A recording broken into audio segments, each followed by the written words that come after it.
Hello, dear friends. It's Carly, and welcome back to another episode of the I Learned podcast. Thank you for being here. I'm so excited to do yet another one of these. I'm kind of on a roll these last few days, feeling super inspired in lots of different directions. And speaking of different directions, this episode is it's a little bit different than what I normally do, but my practice, my website is all owning authenticity. And this is an exercise in that, where going with the flow of our own energy sometimes means that it's time to bask in the light. And I've done a lot of that lately. I've been feeling really, really good. And sometimes when we're going with the flow of our energy, it's time to work with our dark spaces. And we all have those. Our dark space is just as unique as our fingerprint or our DNA. It was created in its own unique way, and we live with it in our own unique way. And this morning, apparently, it was time for me to come face to face with one such dark space. And I'm still very much in the middle of processing all of this. It is by no means resolved. But as I was reading on, Googling about it, one of the things that it said was like working through it can look like whatever you want. You can paint, you can exercise, you can, express it however comes to you naturally. And talking on this podcast especially is one such way that I've figured out is really satisfying to process and to put pieces together. So that's what I'm going to try to do. And hopefully it's helpful for somebody else. And, not to be super selfish, but hopefully it's helpful for me because like I said, I'm still very much in the middle of this. So leaping right in, last night I had the angry dream. That's what I dubbed it. I started having it last week, and last night was the third time that I have had the angry dream. And every time there are different players in the dream, there are different storylines happening, but every time the dream feels the same.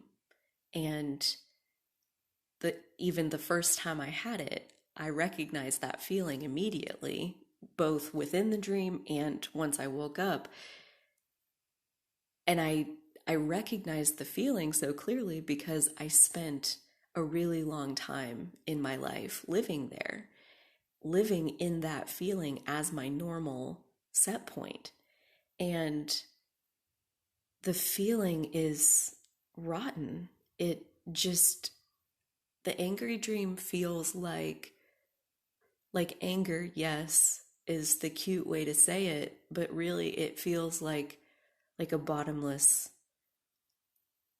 pit of rage, of unjust, unfair dissatisfaction that as I dreamt it that very first night and then woke up into my life and I felt good like I always feel when I wake up these days.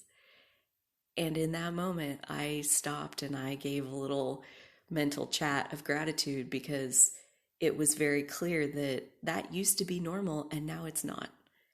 And that's all I took out of it that first time. I was like, that's plenty, because in my world, I like to focus on things that feel good.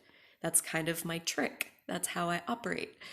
And this did not feel good at all. The angry dream feels rotten. And thank goodness, thank you to myself for all the work that I've done, that that is now just a bad dream. And when I wake up, I'm in my new world, my new normal, and it's lovely here. And I'm very proud of that. And I moved on with my life. I left it at that. The second time that I had the angry dream, just a couple days later, When I woke up, sometimes when I wake up, like when you're in that very first instant of awakeness, I'll receive an inspired question, like the question itself feels like the inspiration. And when I feel that question come, I know because it's happened enough times now that the answer is always like immediately following the question. It's a full statement basically from my inner being to me, and it's their way of introducing me to the answer that they're about to give me, whether I want it or not. And when I woke up from that second angry dream, the question that came was, what is this anger related to? And the instantaneous answer was mom.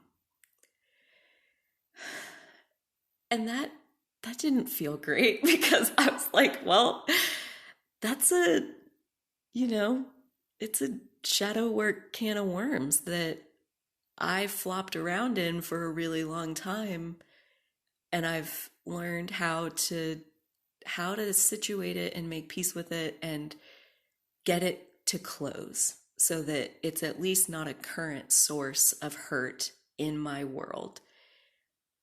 And I think now that last night I had that was as far as I took it the second time too, was to have that thought that like this is about mom. And then I was just kind of like, oh fuck that. Like I'm not ready to get into all of that right now. I don't want to. It's not fun. It's not positive. It doesn't feel good to think about it.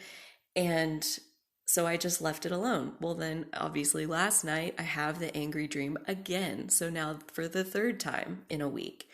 And this morning when I woke up, the thought that I had was very much like the thought that I had July 9th, 2016, where I was just like, okay, enough is enough. Okay, I see you. I see you, angry dream. Now, what is it that you need me to see, that you need me to take away from this? Because clearly my subconscious is taking me back to that particular dream state over and over and over out of nowhere. Like I have good dreams typically. So for me to have a bad dream is weird, and then to have the same feeling, bad dream, 3 times in a week, I'm like, okay, so I'm listening. What is it? What is it that you want me to get out of this? So I went to my journal, and my first step when I'm trying to get clarity on anything is to just write everything that I already know about it. And usually, as I focus into my current knowledge, additional knowledge and clarity starts to fill in around it. And today was no different. Thank you, journaling. Give you all the credit for all that. But as I started writing about the angry dream and having it 3 times this week, and I started to really try to put into words what it feels like, and that's where the first connection that I made into it was that I even talked about it on this podcast on episode 23, which the other day I called Pineapple Season is Coming, and it's not. Pineapple Season has arrived. That's the title of episode 23. So anywho, at the end of that episode, I very briefly, introduced this thing that I had just learned about that day called the mother wound. And I had found it in this Facebook group, Alpha Femme. I've talked about it a lot lately. Highly recommend you join. And one of the stories that I read that day that I found that group was this woman who credited healing her mother wound with unblocking her success, basically, is how she was describing it. And not that that's anything she did overnight. It was a process that, it's inner work that needs done to heal this mother wound. And she is being showered in more success and abundance than she's ever seen in her whole life. And she highly recommends anybody who is even remotely curious, like, look into your mother wound. And so I Googled it for like 5 seconds that day, enough to figure out that basically the mother wound is, the short version is, your mom wasn't present to your emotions. They fed you, they housed you, they bathed you probably, and they gave you clean clothes, they sent you to school. Like, they were fine parents, but emotionally, they did not connect with you and they didn't mirror your emotions, which was another thing that was kind of new to me with all of this. They didn't mirror your emotions to you and teach you what each emotion was and how to handle it and all of that. They just kind of left you alone emotionally. And that creates your mother wound. And so this woman swears by healing hers. I was like, yeah, that would be cool. That sounds nice. Any amount of healing, I'm always down for that. And that was basically all I did with that. Well, that was 15 days ago. And so a week after I found that post about the mother wound and gave it, 2 minutes thought, a week later, I start having the angry dream. And the second time I have the angry dream, my intuition tells me this is about mom. And then I still don't look into it. And then I have it again. And so this morning I've been Googling and I've been reading about the mother wound and how to heal it and what those steps look like. And it is very fascinating because lots of fun realizations have come out of focusing like this. The main one is related to owning authenticity, and like it's so easy to want to come on here and tell success story after success story after success story. And that's really fun. And I love doing it. And it is so fun to amp up that energy. And I'm going to continue to do it. But there's also something like necessary about including these parts where I'm experiencing something that I don't fully understand yet what the implications of it are. And there's no conclusion. There's no neat little tie it with a bow punchline to the story. Other than I'm hoping to find clarity enough to feel better about my angry dream, because I don't like having the angry dream. It does not feel good at all. Yeah, the bottomless pit of rage, it's like a clawing feeling that's like, imagine if your whole torso is just a hollow, like you can feel the inside of this hollow log basically, and it is literally like multiple fingers like clawing on the inside of this empty, like endlessly empty space. And it hurts that it's empty, and the emptiness is like agitating itself by clawing on the sides of it. And it just is like, the word that I was going to say was unescapable, but I escaped it because this was my normal. This was, I guess, from about the time I was 10 till about the time I was 27.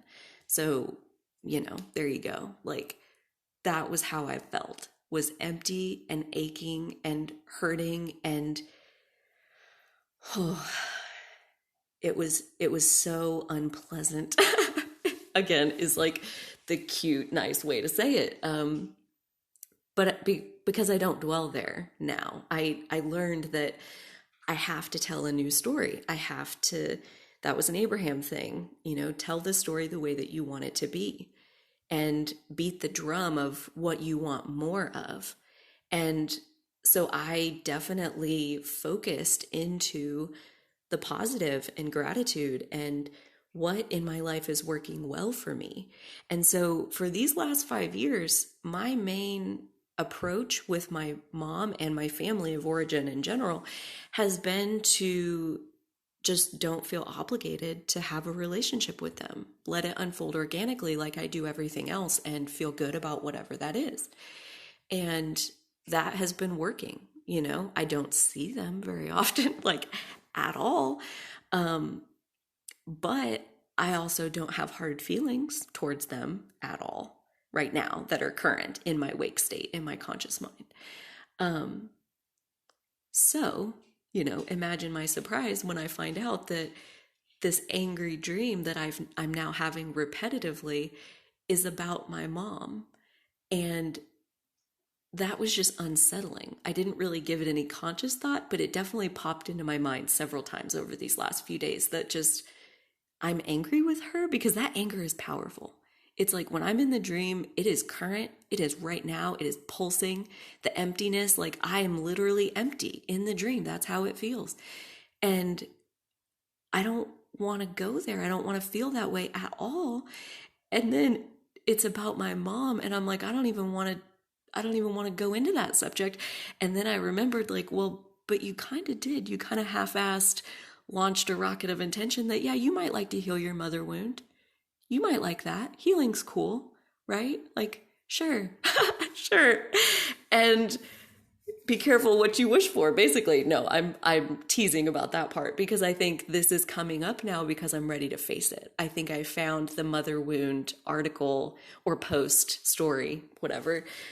I found that 2 weeks ago for a reason because I'm ready for this to come up and I'm ready to let it go. And that was when the last piece clicked in. And that was my brother, one of my brothers. I have three brothers. One of them started dating someone 2 years ago. And over Christmas this past year, so they moved in together. Well, she moved in with him. He already shared a house with my two other brothers, which they own all together. It's like 3 master suites and a 3-car garage, big living spaces. They share it. Anywho, so she moves in there, and that means that all of them live across the road from my parents. And she starts like having and building a relationship with my mom. And they seem to have a lot in common. They enjoy hanging out together. Yeah. So they spend time together. And she lives right across the road. She sees her frequently. And I don't see my mom frequently because I choose not to go over there because when I go over there, it's disappointing. It's a disappointing experience. And so I just usually don't go. But to like, be on one of my rare visits over there and like my mom had these like freezer drinks, like freezer cocktails, icy, slurpy kind of things. And she was showing me all the ones that she had. And I picked one up and asked her, have you had this kind? And she's like, no, I haven't. But Kelsey was here one night and she tried it and she really liked it. And so it's just little stories like that, in the moment, I've practiced my positivity and I've practiced my outlook and my attitude, and it's very stable in a positive direction. And so like in the moment, I work to just let that go, to just literally don't even focus into what she just said about her and Kelsey's relationship. And I just try to focus back into the moment and the present situation. And when I go home, I just don't dwell on it. But as I'm having the angry dream and I'm reading about mother wounds, I am able to say out loud that it bugs me. It bugs me that she and Kelsey are building this relationship and she and I haven't ever been able to build a relationship that is satisfying to me. And that's a piece that I've teased out this morning reading about the mother wounds. Like I'm going to link this article. It's basically 10 steps for healing the mother wound, classic. And the second one really hit me as far as like managing my own expectations in all of this, which maybe back up a step. The first step that she says, and this one really let me off the hook, was that it's not your fault. It's not your fault that your mom was emotionally absent when you were little. That was her. That was where she was. That was a product of her life and the circumstances around you. Like it wasn't personal. It wasn't your fault. And you didn't deserve that. You deserved to be loved. And so that's where that first step like instantly reminded me of all of the work that I've done around deservability with the deservability treatments, and just believing that I deserve love in the first place has been a whole journey all its own. And that's basically the first step that they put out in this article. So definitely let yourself off the hook first. And it was her. She did it. She was emotionally absent. So that's not your fault. But the very second step is see your mother as she is, not as the person you would like her to be. And for that specific point, she also credits a publication by McBride from 2013. I don't know exactly what that is. I didn't look it up, but um, that one really got me thinking because, like I said, when I go over to my parents' house, it's a disappointing experience. Like, conversation does not flow easily. It, yeah, it's not a satisfying experience to me to go there. And generally it's disappointing. Like it has a negative repercussion. It's a triggering experience because every time I feel like I'm reminded that my mom and my dad, it's really not just her, like it's like they just don't know how to know me. And I've made peace with that. Or, like I've made peace with it to a point. I have. And that peace has allowed me to let myself off the hook and just don't require myself to have a relationship with them. If it hurts to go there, then just don't go there. And so that's been my plan of attack for 5 years. And now all of this coming to the surface and watching, my mom have a relationship with Kelsey, like I see it's possible. They have a nice relationship, they hang out, they spend time together. And yet I still, I don't think that that's necessarily possible for me. Like I think my mom and I just aren't, we're compatible to a point. And then there are other sides of me that are satisfied by spending time with other people. And to let my mom off the hook too, that, it's okay that she can't provide for me emotionally on every single level that I need. And now I'm an adult and I get to curate the emotional support that works for me.